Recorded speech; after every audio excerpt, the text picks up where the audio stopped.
I got a treat for you guys today. It sounds a little like that. So today, I have with me a 2020 C8 Corvette, a vehicle that I've wanted to drive for quite a period of time. And we just so happen to have one here at my job that we're not going to be keeping. We decided that we're going to be selling it to the auction. And this one has a badass AWE exhaust. It sounds absolutely incredible, as you heard with that cold start. Got the little cool door handles under here that tuck right beneath the door card. Interior is beautiful white with the flat top and flat bottom steering wheel. Get this thing fully started for you. So I'm not gonna lie, I did do that was like a semi-warm start, semi-cold start, but it still sounds really, really good. So, a little baby rev for you. Thing sounds absolutely freaking ridiculous. As per request in the last video, I'm gonna get some outside revs too.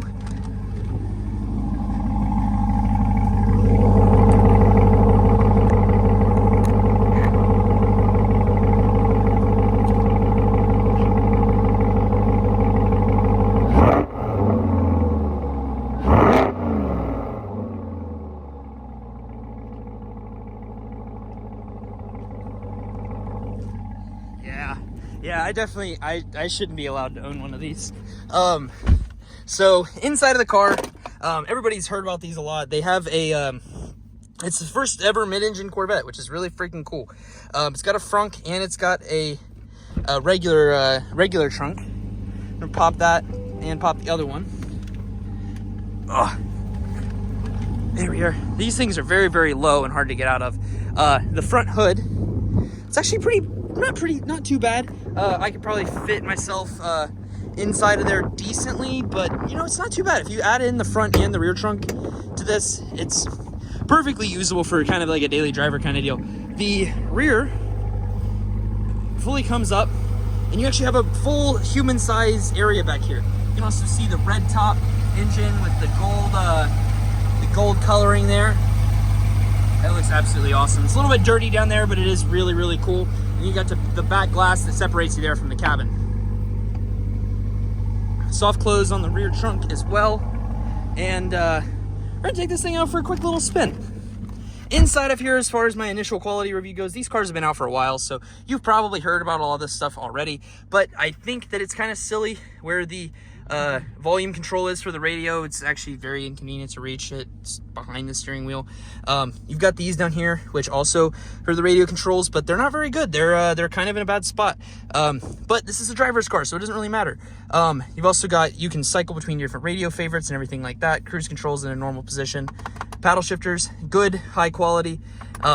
Really, really, really nice, good quality vehicle on the inside. Inside, you also do have some nice Bose audio, and the audio in this car is really not bad for being a sports car. And I accidentally was messing around. This one does the driver's side, this does the passenger side, just in case you were wondering, and you can activate it and toggle it. It's not that bad. It's just kind of dumb to put all your climate control stuff on this. This doesn't really, I get it's driver focused, but it's just stupid. The dash looks really, really long on this car. And I think there's actually gonna be a good spot for me to set my phone. Still working on trying to get my own little phone mount. Gonna crank this baby. Actually, I already put it into sport mode. You got your driving mode selector down here. And you can just select, you've got track mode, you've got sport mode, and then you have just a regular like touring mode. And then you got your own personal mode if you wanted to get through that as well. You also got a nice little mode for snow, which is good. We're gonna be driving in sport today, and you've also got your Z button here, which sure makes it do something cool. But this thing has a really awesome exhaust. So we're gonna put the windows down. There's gonna be a little bit of wind noise, but we're just gonna drive in the car today. I gotta figure out a good spot to put this. 1 second. That's not too bad. Might just have to hold it under acceleration, but it could be worse.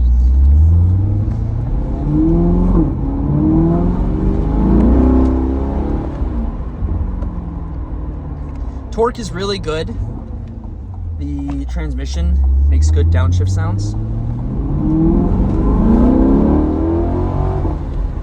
My coworkers that have driven this car, I am gonna put the windows up. It sounds really good, but we'll have to just listen to the exhaust notes from earlier. My coworkers who have driven this car or similar vehicles like this really liken this thing to a 458. The way that it shifts, the way that it maneuvers, I could definitely see that. the engine noise behind you. The engine sounds bigger than it is, actually.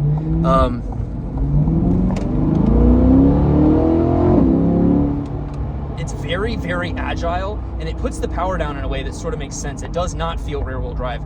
I understand why there's... I get the hype now. It makes sense. The downshifts are lightning quick, and they're so smooth. I believe... Let's see. Oh, it doesn't have way. How do you put this thing to stick? Or in a manual. God, I can't believe I just said that. You click the manual button. Oh, but you can't see how many gears. I believe that this is the 10-speed. I cannot remember off the top of my head, but honestly, I'm not good enough of a driver to drive this thing in manual, because I would probably break it. But it sounds really good. It makes sense why these cars are so sought after and why they were going for over sticker. This doesn't feel like a $60,000 sports car. It feels like it's worth $100,000, honestly. Like the interior quality is good enough. It does have some American car shit inside of here still.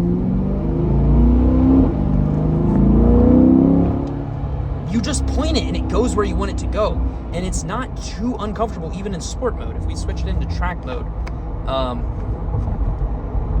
let's see what changes here. It's happier to downshift in track mode. It's going to get a little bit quicker on it.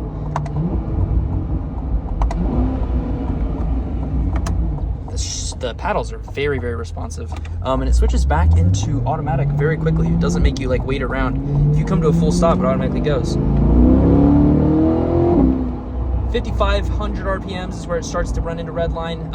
6,500 RPM true redline, which for a V8, it's got all the torque. You don't really care if the redline's that high because it's all the torque is going to be low end. It's there right away. It's not like you're dealing with turbos that have to spool up. You've got V8 torque. You've got everything you need right there. The transmission is probably one of the best transmissions that I've ever... Wow.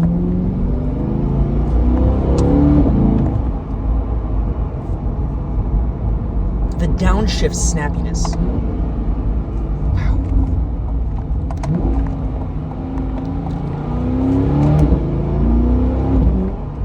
And the way that the vehicle actually complements you as you're making the correct shifts is a very unique and cool freaking thing. It's like it flashes green at you if you're not redlining it because you care about your car. And God, this thing is so incredible. Such an incredible car. This is a 2020, so things may be a little bit different for 2021, 2022, 2023. However, this is the one that I've had a chance to drive. I haven't driven one of these before, and I understand what the hype's about because they're freaking incredible. This is different than a Porsche 911. It's got the same, I mean, the way that it handles is equivalent to it, but it just feels different. It doesn't feel American. It feels like you're driving a European sports car with how the body movement and the chassis just responds to each individual corner. It feels straight and it feels flat, and it puts the power down to those rear wheels in an effortless manner. It is such a good car. Oh, I need one of these. If you guys want, comment down below if you'd like to see me kind of do some build series on my channel. I contemplated buying a 135. I'm not there yet. I'm going to buy a 135 or something like that to build at some point. If you guys would like to see that, comment down below. Let me know what you want to see me build. I've got a 2017 340 already that I need to do my tune on it, and I've got a Daily Driver Super Outback that I want to get something cooler with, but I don't have that kind of money right now. Comment down below if you guys want to see that. Thank you guys so much for watching today's video. This was really cool. Hold on one more time. Yeah. All right. Thank you guys for watching. See you guys next time. Deuces.